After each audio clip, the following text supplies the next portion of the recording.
bab yang membicarakan tentang gibah-gibah itu yang diperbolehkan model macam kayak bagaimana? Contoh kayak tadi. Bismillahirrahmanirrahim. Assalamualaikum warahmatullahi wabarakatuh. Waalaikumsalam warahmatullahi wabarakatuh. Terima kasih atas kesempatan yang diberikan kepada saya. Nama saya Yusrizal, jemaah dari Masjid Jami' Al-Furqon, Komplek Perumahan Jati Unggul, Kelurahan Harapan Jaya, Bekasi Utara.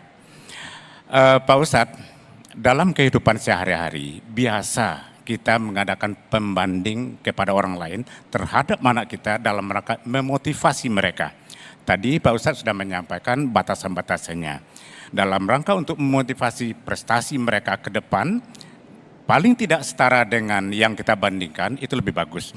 Dan juga Pak Ustadz, kita juga kadang-kadang membandingkan dengan orang-orang yang di bawahnya dalam rangka untuk memberikan efek jera. Hati-hati loh kalau berbuat seperti itu, nanti akan seperti itu.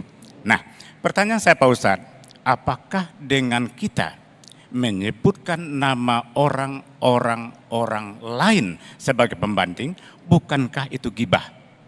Terima kasih. Assalamualaikum warahmatullahi wabarakatuh. Waalaikumsalam warahmatullahi wabarakatuh. Pertanyaan yang sangat menarik sekali. Silakan Ujai, bisa langsung dijawab atau langsung dekat ke jamaah. Silakan. Ahsantum, pertanyaan yang cukup menarik dan ini bisa menjadi sebuah pelajaran buat kita.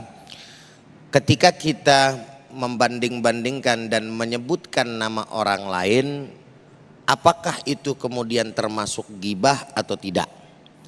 Ghibah, kita harus pahami dulu nih definisi daripada ghibah. Yang namanya menggibah itu, Bu, Assalamualaikum. Masih konsentrasi? Alhamdulillah. Ghibah itu kan konotasinya menggunjing orang lain. Dan orangnya ada apa kagak?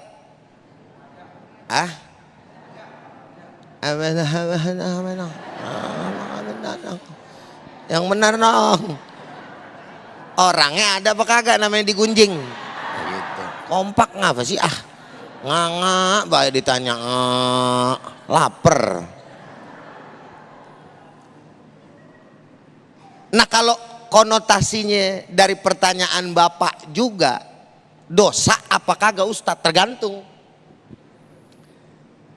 Kalau emang betul niatnya adalah menggibah, maka dilihat lagi gibah yang dilakukan oleh Bapak kira-kira yang diperbolehkan apa yang dilarang tuh.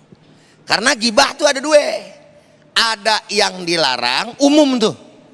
Tapi di dalam kitab Riyadhus Shalihin juga dibahas, ada babnya tuh. Bab ma yubahu minal ghibah, yaitu bab yang membicarakan tentang gibah-gibah itu yang diperbolehkan model macam kayak bagaimana. Contoh kayak tadi. Kalau misalkan lebih spesifik dari pertanyaan Babeh nih, gitu. Jangan kayak dia lo, ntar urusannya blangsak lo, gitu. Kan orang kalau kagak disebut namanya bingung ya. Ini kayak siapa maksudnya ya?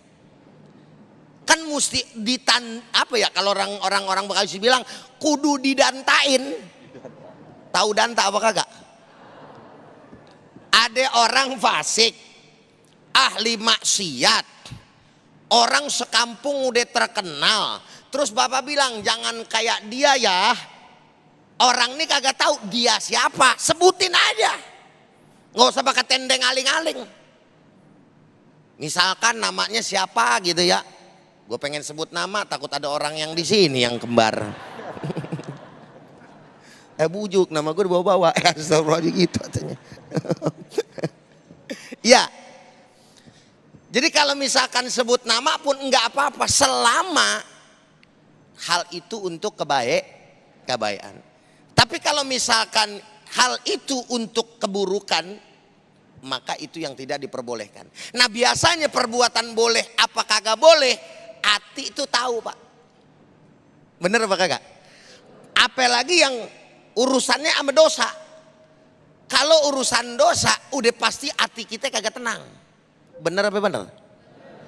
Dan orang kalau lempengan dosa gitu kan, umumnya yang punya apa bahasanya ya, otaknya lempeng gitu, pasti ngumpet, bener gak?